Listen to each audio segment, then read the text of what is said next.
इसके साथ ही आपको पता है हमारा जो नेबर भारत है उसको उन्होंने कहा है as a new Asian power. मैं कल पढ़ रहा था सीएनएन ने इसके ऊपर कहा है कि वो एक न्यू जो एक जिसे आप कह लेना कि एशियन पावर की वो बात कर रहे हैं। उस कौम के फैसले उस मुल्क में होते हैं। कोई बैरून मुल्क की कोई ताकत, कोई सुपर पावर वो उस मुल्क के फैसले नहीं करती। सीएनएन की एक स्टोरी है कि all eyes on Narendra Modi ji और rise of a new power. किसी तरफ जी किसी भी तरफ से कोई अच्छी खबर नहीं आ रही। मुल्क तेजी से दिवालियापन नामी गड्ढे में गिरने जा रहा है। जब ऐसी सिचुएशन होती है, अर्जेंटीना में 2-3 दफा डिफॉल्ट हुआ और मुल्कों में हुआ, तो उनके पास कुछ होता है जो बेच देते। Do we have anything to sell? एक हफ्ते में महंगाई की शरह में 0.26% इजाफा हुआ, जिसके बाद महंगाई की मजमूई शरह 28.67% रिकॉर्ड की गई। तो अगर हिंदुस्तान सस्ता तेल खरीद सकता है, इस स्टोरी में भी ये लिखा हुआ है कि बहुत ज्यादा all eyes on Narendra Modi ji, prime minister of India. एक तरफ इंडिया जो है उसको न्यू एशियन पावर का कह रहा है वेस्ट, जो कि चाइना को नहीं कह रहा, इंडिया को कह रहा है। यूके जो है वो हजारों इंडियंस को हायर कर रहा है जो वहां पे कंट्रीब्यूट करेंगे। आपको नहीं लगता कि पाकिस्तान की पॉलिटिकल क्लास को इमीडिएटली टेबल पे बैठना चाहिए? नमस्ते दोस्तों, जय हिंद। हिंदुस्तान स्पेशल में आपका स्वागत है दोस्तों। अमेरिकी टीवी चैनल सीएनएन ने अपनी रिपोर्ट में कहा है कि भारत ने बहुत अच्छे से रूस और पश्चिमी देशों के साथ अपने रिश्तों को संतुलित किया है। रिपोर्ट में विश्लेषकों के हवाले से कहा गया है कि प्राइम मिनिस्टर मोदी एक ऐसे विश्व नेता के रूप में उभरे हैं जिन्हें सभी पक्षों का समर्थन हासिल है। प्राइम मिनिस्टर मोदी जहां घरेलू स्तर पर काफी समर्थन रखते हैं, वहीं अंतर्राष्ट्रीय पावर के रूप में भारत की स्थिति को मजबूत कर रहे हैं। सेंटर फॉर पॉलिसी रिसर्च के सुशांत से कहते हैं कि भारत में G20 के सफल आयोजन का इस्तेमाल प्राइम मिनिस्टर मोदी को एक महान वैश्विक नेता के रूप में पेश करने में किया जाएगा। सीएनएन की रिपोर्ट में कहा गया है कि भारत नई एशियन पावर के रूप में उभरा है, जो कि चीन को पछाड़कर नई ऊंचाइयों की तरफ बढ़ रहा है। अब पश्चिमी देशों के नेता भारत को गौर से सुनते हैं, जो इस क्षेत्र में सबसे बड़ी ताकत है। अब सीएनएन की इस रिपोर्ट से पाकिस्तान और चीन खासे परेशान दिखाई दे रहे हैं। ये जो आप पिक्चर डिपिक्ट कर रहे हैं पाकिस्तान की, इसके साथ ही आपको पता है हमारा जो नेबर भारत है उसको उन्होंने कहा है as a new Asian power.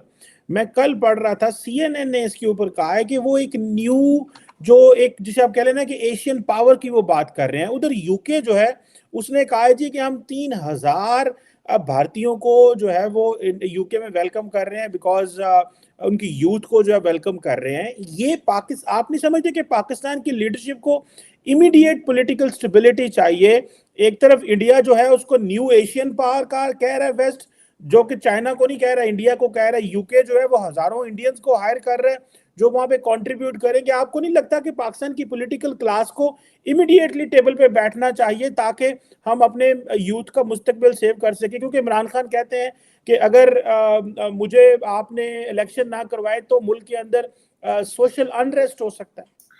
Cheema साहब, दुख से कहूंगा एक बात आपको कि इमरान खान साहब ऑक्सफोर्ड ग्रेजुएट है, बिलावल भुट्टो साहब वो भी ऑक्सफोर्ड ग्रेजुएट है, हमारे नवाज शरीफ साहब के तो बहुत बड़े महल हैं लंदन के अंदर।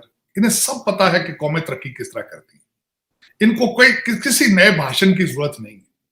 दुख की बात यह है कि जब एयरपोर्ट से उतरते हैं, जब ये लैंड करते हैं बाहर से पढ़ के, ये बिल्कुल माइंड चेंज कर जाता है और करप्शन किस तरीके से करते हैं ये। मैं एक छोटी सी मिसाल देता हूं। आप कहते हैं लीडर, सिंध के अंदर एक डीसी, एक डिप्टी कमिश्नर M2 हाईवे पे 1 अरब रुपया लेके, उसको एंटी करप्शन वालों ने उसको 1 अरब रुपए की करप्शन में पड़ गया। एक डिप्टी कमिश्नर, एज 30-35। मेरे कई यार दोस्त हैं यहाँ पे, आपको पता है मेरे साथ सिख भी हैं, हिंदू भी हैं। मैं कई दफा सोचता हूँ यार, या तो मैं 1947 में उनके साथ भारत चला जाता। आपके ये सारे ऑक्सफोर्ड के पढ़े, लिंकन इनके पढ़े, कैम्ब्रिज के पढ़े बच्चे ये नहीं समझ रहे Rishi Sunak is not a Christian, he is a practising Hindu. और मुझे अगले दिन किसी ने, आपको मैंने बताया था, शायद मैंने रीट्वीट किया था किसी का, कि पाकिस्तान का उस दिन ये तरक्की करना शुरू करेगा जब ये सोच यहां तक ग्रो करके ले जाए कि पाकिस्तान का प्राइम मिनिस्टर एक हिंदू भी हो सकता है। उस दिन आप तरक्की करना शुरू करें। ये जरूरी नहीं है कि इस्लामिक रिपब्लिक ऑफ पाकिस्तान का, बल्कि ये मैं बल्कि कॉन्स्टिट्यूशन पढ़ता रहूं, पाकिस्तान का लॉयर मैं भी करके आया हूं। इसकी अमेंडमेंट की गई थी 1973 के कॉन्स्टिट्यूशन में, उससे पहले गैर मुस्लिम हो सकता था। और आज भी मेरे ख्याल में चीमा साहब, अगर आप पाकिस्तानी है तो आपका हक बनता है, आप पाकिस्तानी है तो आपका हक बनता है, you can become a prime minister. This is how the nations grow up. This is how the democracies get mature. CNN की एक स्टोरी है कि G20 जो समिट हुआ उसमें रशियन एग्रेशन के ऊपर उन्होंने बात की और क्रिटिसिज्म भी हुआ, और ये भी बात हुई कि जब एशिया का अभी पावर होगा जिसके पास भी होगा, लेकिन वो चाइना नहीं होगा, तो वो कौन होगा, उसके ऊपर हम बात करेंगे। और इसके साथ साथ क्योंकि रशिया के हवाले से बहुत बात हुई है और व्लादिमीर पुतिन साहब ने शिरकत भी नहीं की, उस हवाले से क्या है, और इस स्टोरी में भी ये लिखा हुआ है कि बहुत ज्यादा all eyes on Narendra Modi ji, prime minister of India.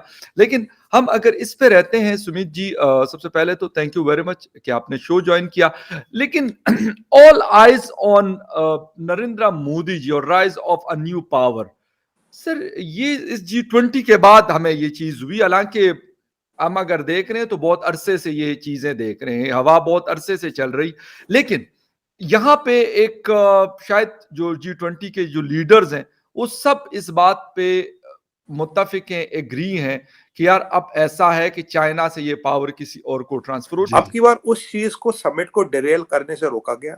Summit के जो इकोनॉमिक एजेंडास थे उन पे बात की गई, जिसके लिए समिट था, जो भी शर्पास ने, जैसे हमारे यहाँ से अमिताभ कांत जी थे जो नीति आयोग के CEO रह चुके, वो शर्पा थे।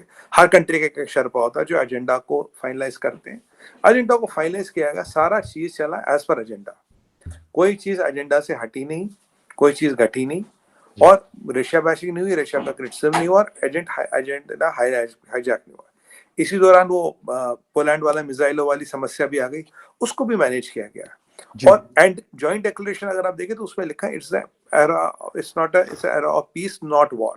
तो एक भारत की स्टैम्प पूरी दिखती है।